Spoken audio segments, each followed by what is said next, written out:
Hey guys, Joebizz34 back again. This time with my review of the Hot Toys 1689 Joker, Jack Nicholson himself. Here's the head sculpt, as you can see. Great likeness to Jack Nicholson. Just got this figure and opened him up.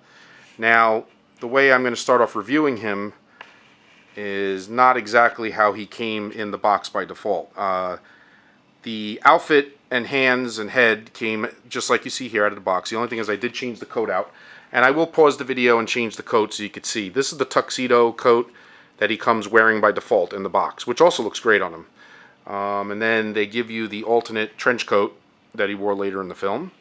So depending on which look you want, I kind of like him better with the trench coat. But since I do have the Heath Ledger right over here, which I'm going to talk about in a minute, I do have the Heath Ledger Joker too with the trench coat. So I might decide to go with the tuxedo for him, just to be different.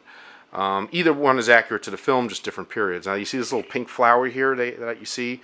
That's a clip-on that they give you to insert on the trench coat or on the tuxedo coat too, if you want to, right here by the pocket. So I guess you can, have the flower displayed on either coat you have, and they tell you in the directions how to do that.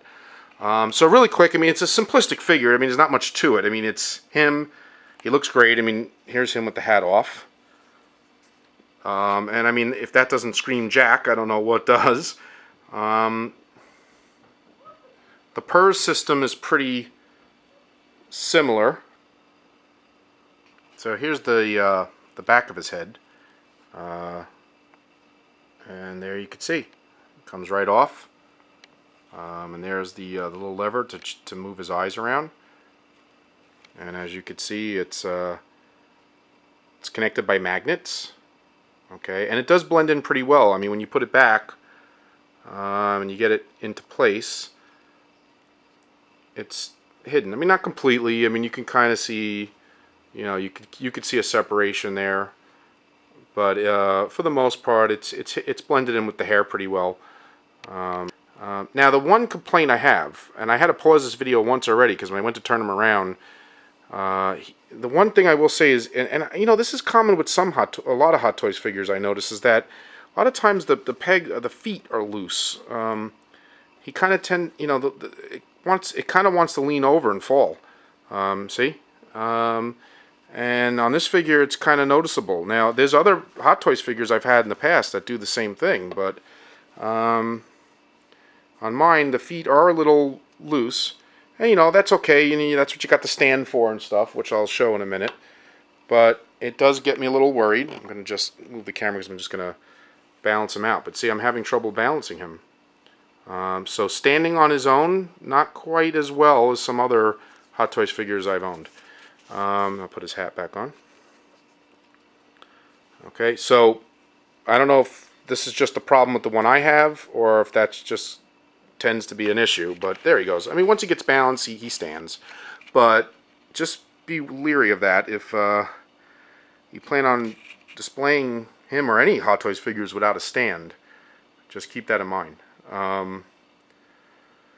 So you can see how times change. Talk about one era to another. There's Jack Nicholson Joker, and here's the Heath Ledger. Now that is the Hot Toys Heath Ledger Joker, that also had a PERS system, but I did swap out the head with a custom one that was done by none other than Monkey Robot Master, that has the real hair and stuff, and I'm really happy with him. It was one of the first runs that he did, and he's done others since then, and some people complained that the head was oversized, but I think it looks fine, and I think it works well with the figure, and you can see obviously what scene I'm mimicking with him. And it's just kind of funny to see them side by side, to see how different, how times have changed between the '89 Batman and Chris Nolan's Batman. Two completely different types of looks. But to their credit, both played the character very well for what was called for. So I'm going to pause the camera again, and I'm going to change the jacket on him again, and then you can see him wearing the other jacket. Stay tuned. Okay, so I'm back, and here's how he looked out of the box. This is him now with the tuxedo coat on. This is exactly how he came in the box with these hands, which I didn't change. There's the flower. The flowers does not come clipped on to either coat by default. You have to put that on separately. And once again, there he is. Now, like I said, great sculpt, great look. Here he is with the hat on, although I guess that's not completely accurate since I think he wore the hat only with the other coat, but whatever.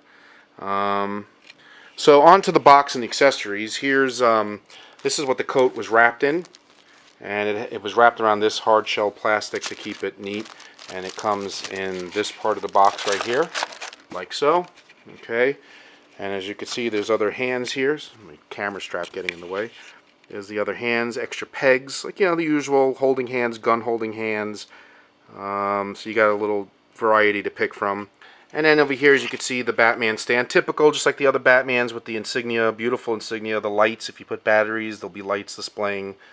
The stand that goes into the display bottom stand. All his little toys and gadgets. You got fake money there, cards, playing cards, his megaphone, gas mask, chattering teeth, which is hilarious. Cane, his long gun that he used to shoot down the Batwing with at the end. The gun with the bang.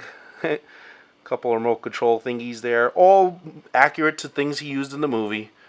So it's pretty cool. There's the little chatterer right there. And the box is beautiful. It does come, I forgot to mention in my, there's the box cover. And I forgot to mention in my 89 Batman review that both of these, let me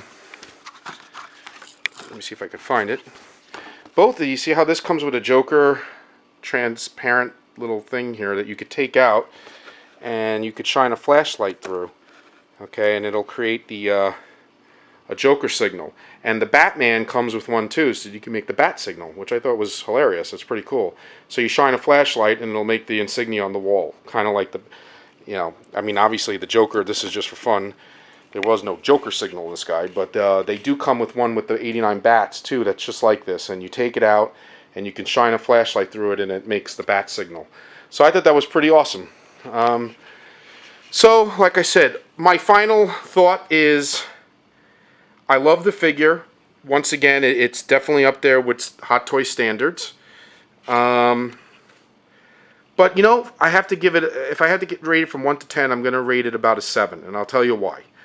Not because of the purse systems, not because of the head sculpt, the clothing, everything looks great, but I just feel that with the price tag that it comes with, it's more expensive than an average Hot Toys figure, so I just feel that with that kind of price tag, maybe they should have threw in another alternate head sculpt or something, like maybe a head sculpt of him when he had the paint coming off his face with the other hat that he wore when he was trying to kidnap Vicky Vale, or I don't know, maybe a Jack Napier, maybe like a head sculpt of him before he became the Joker, something. It's a great figure, and I'm glad I own it, and if you have the 89 Batman, this is a no-brainer to have him to complement that. But like I said, if I had to say anything bad, I would say the price tag is a little high for what you get for this one compared to other Hot Toys figures. Is it worth it? Well, if you have the cash and you bought him, then you'll be happy with what you have. I mean, once again, you know, there's nothing wrong with the way he looks. And the only other slight negative I have is with the feet, once again. The pegs are a little loose, and he can, you know, it can risk him falling. So that's it. Other than those two things, I would say the figure is, you know, typical Hot Toys standard, and, you know, is it worth the money? I would say yes, but I think, you know, once again, if cash, you know, if the price tag is a consideration compared to some other Hot Toys that are out there, you know, that might be a deterrent. So I would say use your own discretion for the price. But ultimately, when you open the box and, you know, when you see everything you get, it's still a fun figure, and I do not regret owning it. So if you have the money and it's not going to hurt you, I say go for it, especially if you're going to have the 89 Batman as well. Okay, that's it for now until the next figure or custom that I show. I'll see you guys all then, okay? Peace out.